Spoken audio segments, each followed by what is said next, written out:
Comparing the Air2S and the Mavic 2 Pro is just wrong and unfair, and I'm gonna tell you in this video why. Let's go. Hello guys and welcome, this is Alex and I'm tired of comparisons like this has 4K 60 and can film up to 5.4K and it has more sensors, it is better. No, that is wrong. I'm talking here about that you're asking yourself the wrong questions, and I want to give you 5 reasons why this is like this, and hopefully at the end of this video you will understand my point. The first reason is that of course the Air2S is kind of new and the Mavic 2 Pro is a 3-year-old drone. This may be not important to some people, but actually you know that in these days tech develops, especially in 3 years, the tech has developed a lot and even more in drones. For me, this is kind of the first point, and of course you can compare something from today with something older, like what should I buy, the new Air2S or should I get the Mavic 2 Pro for 500 bucks with 200,000 batteries and 400 ND filters for half the price? Okay, I get the point, but I'm talking here about that the drone tech has developed quite a lot, and all those OcuSync sensing systems and everything has of course developed. It has gotten easier, it has gotten cheaper,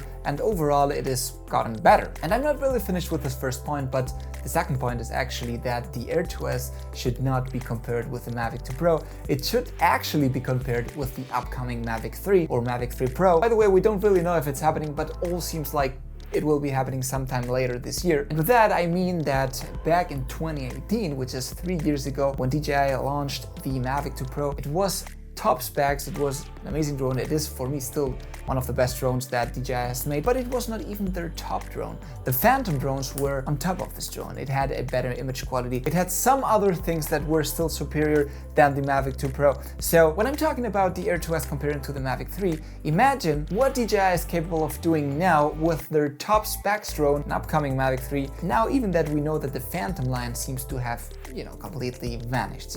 Just think about this. The third reason is that these two drones are not even the same price range. They're not even in the same price category. As you can see, all these 3 points are kind of together. An upcoming Mavic 3 will be more expensive probably than those 1,500 bucks. And this Air2S, you still can get it for about 1,000 bucks just the drone.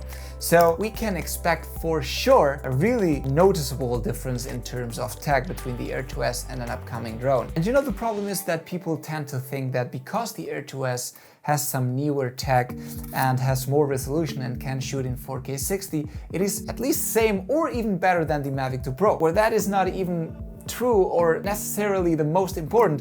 Actually, we've done a couple of image quality comparisons in this channel, and we have clearly seen that the Mavic 2 Pro is still a little bit on top of the Air2S in terms of image quality, a wider dynamic range, the colors overall look much better and natural, and of course that Hasselblad thing it plays a really good role in this whole thing. The next point for me is that the upgrade from the Air 2 to the Air2S is not as big as it will be from the Mavic 2 Pro to the Mavic 3 Pro. And you know that the problem is that you purchase this newly fresh drone in the market like the Air2S that just came out the day before, and you already have leaks about the next drone, which is better, more powerful, more beautiful and everything. And that's basic marketing and strategy. I don't really want to talk about this because this video is not about this, but it's like you have always the feeling that there is something bigger coming and they increase your desire to purchase the next one and all that. And honestly, between you and me guys, I do believe that the Air2S capabilities were ready like when the Air 2 was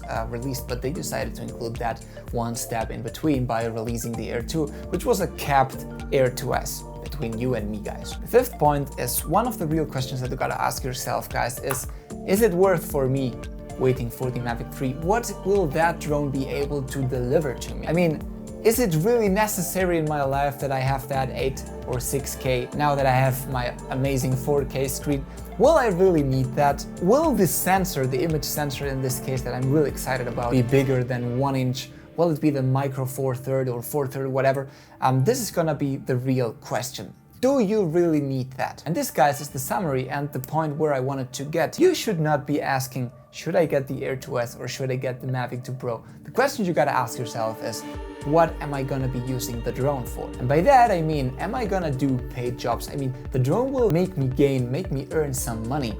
Will I be doing, I don't know, some events, some weddings, some real estate, I don't know. Or will I just take it out with my friends when I'm traveling to the beaches and all that? And I will upload a couple of times a year a few videos to my YouTube channel for my friends and for my family and all that. Are you really making money out of your drone? Is your drone an investment? Because then you gotta go for the superior option, always, the one that you can get with your budget. If not, if you're just, you know, having fun, expecting great quality, I know, I mean guys, between you and me, even the Mini 2 has an amazing image quality these days. And also, 99% of the people that will watch your videos on YouTube and Vimeo, if your footage is well edited and well filmed, they won't even notice the difference between a Mini 2 and a Mavic 2 Pro, for example. So, this is the first thing. And the second and last thing is also very important. If you have a limited budget, let's say for example 1,000 bucks, just think of that you will need, in order to get the most out of your drone and show your full potential with this drone, you will need batteries and ND filters. And I've said this a million times, but it is so important and some people just don't listen. I mean, whenever you buy a drone, get at least 2 or 3 extra batteries, get a set of ND filters, and you will be able to get the best out of the drone. Now, if you have, let's say, $1,000 and this drone is worth $1,000, don't spend your entire budget on just the drone. Go one step down, go to the Mini 2, get yourself a few batteries, get yourself that ND filter set, and then you'll be able to enjoy and, you know, do much more and better with your drone. So nothing really else to say, guys. I really hope that you enjoyed this video. You may not agree with me, I'm fine. I do actually love that you don't agree with me. Let me know in the comments. I want to start a fight with you, you know? No, but we'll be having a nice discussion. That's why I enjoy the most with this channel, and nothing really else to say, guys. Leave the thumb. This is the new studio, this is how it looks. I've taken some videos from this angle, then now from here, I don't know, I will see what I do. Now I'm starting to feel comfortable again in this new room, so nothing else to say, guys. Thumb, sub, and see you in the next video. Well, actually I have to say, like, keep calm and talk UAV.